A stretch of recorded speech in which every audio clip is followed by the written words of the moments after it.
book lovers? It is GSwiz here, and I'm here today to share my April TBR with you guys.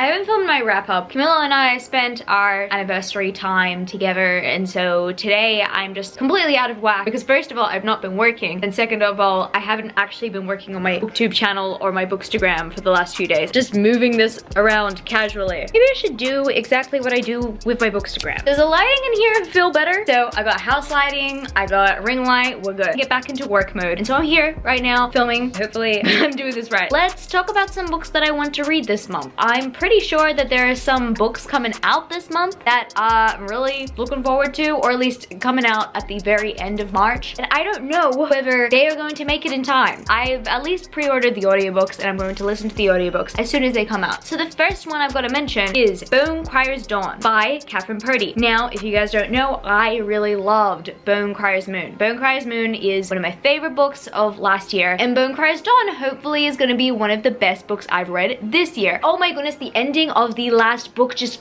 I really could not take it. I just didn't want to be left on that cliffhanger, and I was left on that cliffhanger. It made me really excited for this one, so yeah, I'm really excited for Bone Crier's Dawn to come out, and that comes out on the 30th of March. Today, I'm filming this on the 28th of March, which is my sister's birthday. Happy birthday, Hope, I love you. And a book that comes out on the exact same day is Rule of Wolves by Leigh Bardugo. Now, I thought to myself that Bone Crier's Dawn was going to be more anticipated than Rule of Wolves because I did not read King of Scars before I read Bone Crier's Moon. And now that I think about it, probably on par with each other. I don't know which one to read first. I've pre-ordered both audiobooks because I don't think that Booktopia, who I've pre-ordered both these books from, are going to give them to me on time. I've pre-ordered the audiobooks. They are going to drop into my Audible library in 2 days' time, and I'm going to be on them and devour them like hotcakes. And there is another audiobook that I pre-ordered that will actually be coming out in April, but I want to read this book prior to it. In fact, I'm actually currently reading this book and I've been putting it down constantly because I've been thinking to myself that this book series kind of like breaks my heart. It kind of destroys me in a way and then brings me back together. I mean, I love reading it, but at the very same time, like, I just cannot take the heartbreak of the book hangover that I'm going to experience from it. I am almost finished A Kingdom of Flesh and Fire by Jennifer L. Armentrout, and I know that I probably want to reread it before The Crown of Gilded Bone comes out, and oh my goodness, I'm so looking forward to it. But at the very same time, when I start them, I already know that I am going to experience heavy withdrawals, so I keep on putting Kingdom of Flesh and Fire down. Not because I'm not enjoying it. No, I am very much enjoying it. I love the plot and I love Poppy. I really love following her story, and I feel like I resonate with Poppy a lot, and I know that a lot of people do not like Hawk. I find him to be a very intriguing character. He's definitely not the most perfect love interest, but the whole scenario that we have in this book series keeps me intrigued. And I understand as well that some of my favorite booktubers really don't like this series, and for very good reason. But for me, it's like very much a guilty pleasure read mixed with a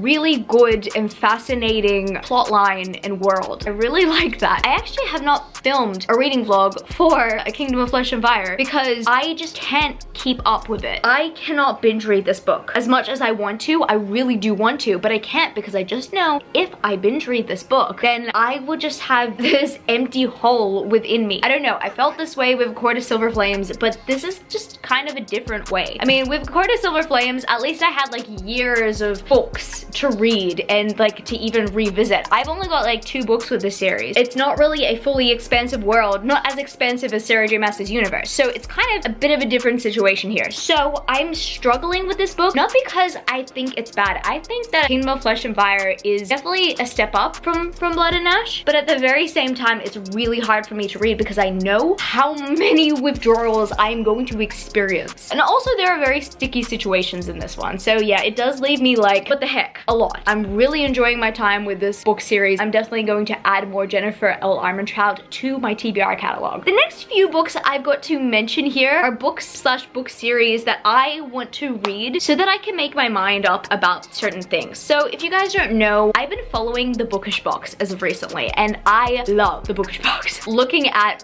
what editions they sell of certain books books, like their dust jackets and their special edition boxes. Oh my goodness. And so I thought to myself, well, yes, I want to get special editions of some books, but I also want to make sure that I am careful with how I'm spending my money and I'm not investing my money in like the wrong thing. And so the next 3 books I'm purely wanting to read so that I can justify spending my money on special editions from the bookish box. So first of all, I need to finally get onto the Curse Breakers trilogy by Bridget Kemmerer. Now, I have heard nothing but great things about the series. I actually only just received this book this week. I didn't buy this book because I heard that they were restocking the dust jackets. It was just so coincidental that I purchased the hardback of this book. And then I found out that the bookish box is planning to restock their dust jackets for their special edition, which was really exciting. That being said, because I put my name on the waiting list for when they decide to drop or restock, I actually do need to prioritize reading the series and see if I actually really do like it and if it is actually worth purchasing those dust jackets. I live in Australia. US dollar to Australian dollar is, let's say, about 50% more. Every US dollar there is, that's around $1.50 Australian. So it costs a lot for things to get not only imported and shipped, but also to be converted into a different currency. When it comes to special subscription services like the bookish box or even the UK ones like Illumicrate or Fairyloot, they cost a lot for an Australian. So I have to make sure that it's going to be worth it in the end. What I gotta do this month is read this book and see if it's worth it. Also on the waiting list for the special editions of A Touch of Darkness, and I have not even read this book yet. And so that is why I want to see if I enjoy it. You guys don't know, this is a Hades and Persephone retelling. Oh my goodness, I forgot to mention that this right here is a Beauty and the Beast retelling. It's so funny, like I've got 2 different kinds of retellings here that kind of have similar themes. Anyway, so Hades and Persephone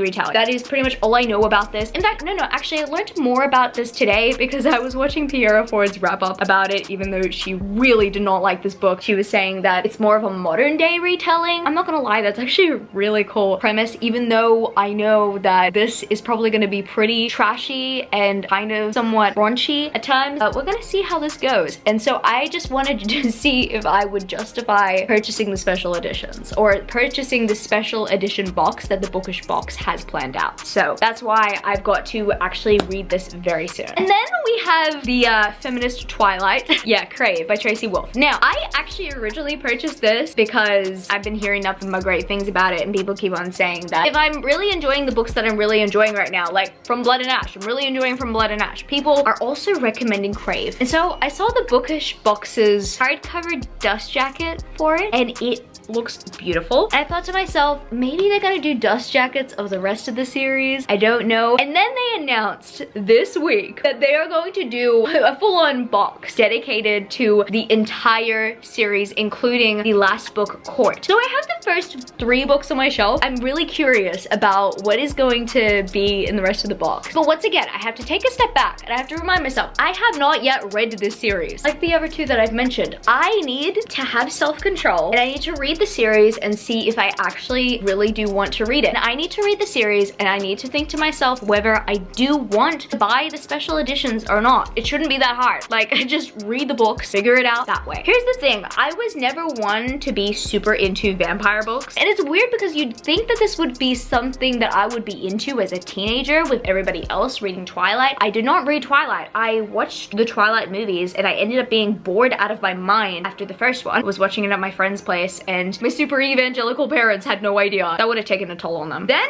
I read Vampire Academy and I actually really enjoyed Vampire Academy. The rest of the vampiric romances I wasn't really into. In fact, I wasn't into very raunchy romances that had to do with too many beasts, like paranormal romances. I was not very into paranormal romances back in the day. I am a 25-year-old right now and I feel like paranormal romance has slowly become the thing that I do like to read as a guilty pleasure thing. I don't know. Or it was all dystopian that I liked to read and sometimes fantasy. And yes, I do love fantasy. I do love me some fantasy romance. I think paranormal romance is slowly sliding in there. Slowly. I mean, From Blood and Ash is just proving that. From Blood and Ash is like fantasy and paranormal all mixed within one genre. It's amazing. I think I was denying it for such a very long time. I was thinking to myself, nah, this is not gonna be some book that I'm gonna pick up because everybody else is picking it up. But now I'm thinking to myself, no, I really do want to read it. I'm gonna be real here. I do not like the covers. I do not like how they replicate Twilight, but they're doing that on purpose because it's meant to get the target market of Twilight. I get that. But I put off this series for a very long time because I was very off-put by the covers, but I really had to do some soul searching, and it made me realize that while I don't like these covers at all, if I really do like the series, I will buy the special editions. I've actually only got like one manga on my TBR, funnily enough. I'm probably gonna continue on with like what, JoJo's Bizarre Adventure and the Land of the Lustrous, but the big priority for this month is to read Beastars Volume 11, which I literally purchased the other day. Just came out in Australia. Really excited for this. I love Beastars, the TV show. I think in Australia is coming out very soon. I want to catch up on as much Beastars as I possibly can, or at least as much as they'll let me. There's also the Beast Complex that came out this month in Australia, and I almost purchased it, but I just thought to myself, maybe another week. The Beast Complex Volume 1 might also be on my TBR. I don't know, but what I do know is that I do want to get to Beastars Volume 11 this month. Then I want to mention that I might just read Harrow the Ninth by Tamsin Muir. If you guys don't know, I read Gideon the Ninth this month. I just found it to be okay. I didn't know it took place in space, and I didn't know that it was going to be so complex and so messy, but it ended up being that. I did enjoy it though. Like, it was still very enjoyable. It was more like a 3 out of 5 stars for me, but I really love Harrow. I really loved following Harrow in the previous book, and I love Harrow's and Gideon's dynamic so much, and I do like the characters from the previous book. It is a very brutal series, so definitely not for the faint of heart, but I really enjoyed it. I really do like Harrow. I love how Harrow's just on this cover being awesome. I might just read Harrow the Ninth this month. It's not confirmed. It would be better if I did read it in the month of April because I just read Gideon the Ninth. Finally, on this TBR, you guys might not know this, but I'm currently in the middle of reading the Bone season, and so once again, I don't want to have to go back and have to reread because I forgot. I want to read The Mime Order by Samantha Shannon. Now, I'm enjoying the Bone season. I'm not absolutely loving it. There's a lot of the world that I still like don't get, and I'm still trying to connect myself to every one of the other characters. I highly resonate and connect with Paige. If you guys didn't know, Paige identifies as demisexual according to Samantha Shannon. If you guys don't know, I also identify as demisexual, and I could kind of see that through some of the scenes that were written talking about romance and sexuality, and that was really cool. I really liked how that was kind of represented, but I do want to see that explored more, and so I do want to go into this book hopefully getting that. If not, maybe through the rest of the series. There are 4 books currently out, and there are some novellas. I might experience that eventually, but I do know is that I do want to get to the Mime Order sometime soon, and not even just for that, but just like for the plot, because this world is very rich. There's so much about clairvoyancy that I'm still yet to explore, and about this world and about Warden. I do want to get to know more about Warden. Let's see if I can see what people see in him. That's gonna be it for this video today, book lovers. If you happen to enjoy this video, don't forget to give it a thumbs up and subscribe to my channel if you haven't yet already. Join the amazing community of book lovers. I also have social medias. I'm at gswizzelbooks on Twitter and Instagram, and I'm also at Goodreads. That's www.goodreads.com/gswizzle. I love you, book lovers, and I will see you later. Peace. Started out with half and I flipped it into double. Started out with half and I flipped it into double.